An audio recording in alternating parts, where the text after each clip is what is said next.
Jumpa lagi sama Mister Nyeleneh. Kali ini kita bakal saksikan debat super seru tentang sesuatu yang kita temuin sehari-hari, tapi jarang kita gali dalam-dalam, ya moralitas. Sudah ada dua narasumber hebat yang siap bersuara, mari kita dengerin masing-masing pandangannya dengan seksama ya. Mister Nyeleneh, nah langsung aja kita dengar dulu dari narasumber pertama. Silakan Bang. Narasumber pertama, terima kasih Pak Mister. Menurut saya, moralitas itu adalah perilaku kebaikan yang sangat mulia, sesuatu yang membedakan manusia dengan hewan. Orang yang tidak punya moral, bisa dibilang hidupnya tidak punya arah dan batasan, seperti hewan yang hanya mengikuti naluri saja, tanpa bisa membedakan mana baik dan mana buruk. Dan yang paling penting, sumber satu-satunya moralitas adalah agama. Karena semua agama yang ada di dunia ini, sumbernya dari Tuhan yang Maha Kuasa. Setiap agama mengajarkan tentang kejujuran, kasih sayang, menghargai sesama, dan menghindari kejahatan. Contohnya aja, ajaran tentang tidak mencuri, tidak membunuh, berlaku baik pada orang tua, itu ada di hampir semua agama kan? Bahkan, semakin banyak orang belajar agama dengan sungguh-sungguh, semakin baik pula moralitasnya. Karena agama memberikan pedoman yang jelas, aturan yang tidak bisa kita ubah-ubah sesuka hati. Tanpa agama, manusia akan bebas melakukan apa saja tanpa rasa takut atau rasa bersalah. Kan itu akan membuat dunia jadi kacau balau. Sekarang kita dengar tanggapan dari narasumber kedua. Narasumber kedua, tunggu dulu Pak, tunggu dulu ya. Saya kurang bisa setuju dengan pandangan bahwa agama adalah sumber satu-satunya moralitas. Mari kita lihat dari sisi sejarah dulu ya. Bukti arkeologi menunjukkan manusia sudah ada sekitar 300.000 tahun yang lalu, tapi agama sebagai sistem kepercayaan yang terstruktur baru muncul sekitar 3.000 hingga 5.000 tahun yang lalu.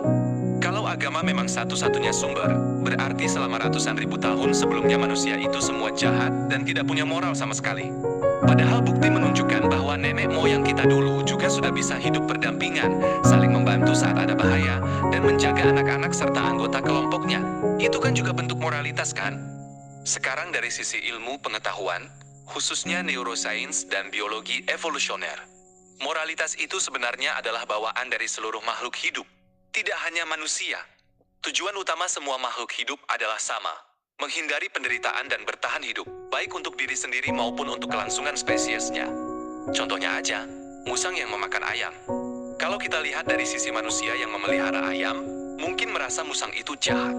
Tapi bagi musang, itu adalah cara untuk bertahan hidup. Itu adalah naluri yang sudah terbentuk dari proses evolusi. Saraf dan hormon di otaknya bekerja sama untuk membuatnya mencari makanan agar tidak kelaparan. Begitu juga dengan ayam yang akan berlari jika melihat musang, itu respon untuk menghindari bahaya. Untuk manusia sendiri, kita punya bagian otak yang disebut prefrontal cortex, bagian yang membuat kita bisa berpikir, merencanakan, dan memahami perasaan orang lain. Jadi moralitas manusia bukan hanya dari agama, tapi juga dari kerja otak yang kompleks, pengalaman hidup, dan lingkungan sekitar kita. Misalnya, seseorang bisa tahu bahwa menyakiti orang lain itu salah, bukan hanya karena agama bilang begitu, tapi karena mereka merasakan bagaimana rasanya kalau disakiti, itu respon alami dari otak kita yang bisa merasakan empati. Kalau kita hanya berpijak pada agama saja, ada risiko munculnya konflik loh. Misalnya, di satu agama makan babi dianggap tidak baik, tapi di agama lain atau kelompok masyarakat lain tidak ada larangan itu. Kalau kita langsung menghakimi orang yang makan babi sebagai jahat, padahal bagi mereka itu adalah hal biasa dan tidak menyakiti siapapun. Kan itu tidak adil kan? Sama aja kayak kita menghakimi musang karena makan ayam padahal itu adalah makanan alaminya. Wah, sungguh menarik ya kedua pandangannya. Mari kita kasih analogi buat lebih jelas ya. Bayangkan, kalau dunia ini seperti sebuah rumah besar yang dihuni banyak orang. Narasumber pertama melihat bahwa aturan rumah itu dibuat oleh pemilik rumah yang bijaksana melalui agama. Jadi setiap penghuni harus mengikuti aturan itu agar rumah tetap tertib dan nyaman. Sementara narasumber kedua melihatnya sebagai rumah yang sudah ada sejak lama. Penghuninya belajar sendiri cara hidup berdampingan dari waktu ke waktu. Mereka tahu harus membersihkan kamar sendiri agar tidak mengganggu orang lain.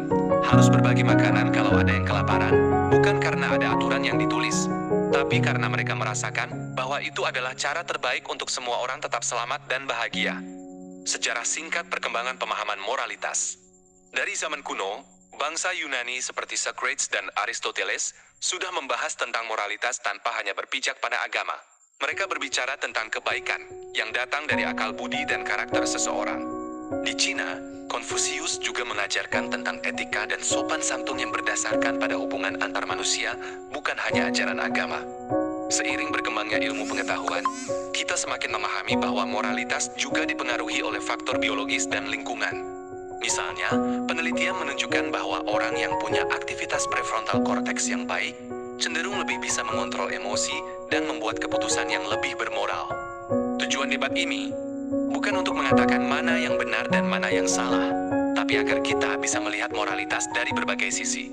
Agama memang bisa menjadi sumber kekuatan dan pedoman moral yang kuat bagi banyak orang, tapi kita juga tidak boleh melupakan bahwa ada faktor lain yang membentuk moralitas manusia, seperti akal budi, empati, dan pemahaman tentang kehidupan makhluk lain di sekitar kita.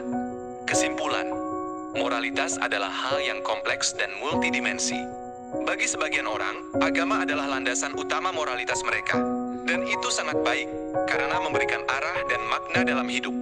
Bagi yang lain, moralitas bisa datang dari pemahaman tentang kehidupan, empati terhadap sesama, dan ilmu pengetahuan yang menjelaskan bagaimana kita bisa hidup berdampingan dengan baik. Yang paling penting adalah kita bisa menghargai perbedaan pandangan. Tidak mudah menghakimi orang lain hanya karena mereka punya cara pandang yang berbeda tentang moralitas. Seperti yang kita lihat dari contoh musang dan ayam, setiap makhluk punya cara hidupnya sendiri, dan kita perlu memahami konteksnya sebelum menilai sesuatu itu baik atau buruk. Mister Nyeleneh, nah itu dia teman-teman debat seru tentang moralitas. Gimana menurut kalian? Kalian lebih berpihak pada pandangan narasumber pertama atau kedua? Atau punya pandangan sendiri yang berbeda? Jangan lupa komen di bawah ya biar kita bisa diskusi bareng. Jangan lupa juga tekan tombol like kalau kalian suka kontennya, dan subscribe channel ini biar tidak ketinggalan konten seru lainnya dari Mister Nyeleneh.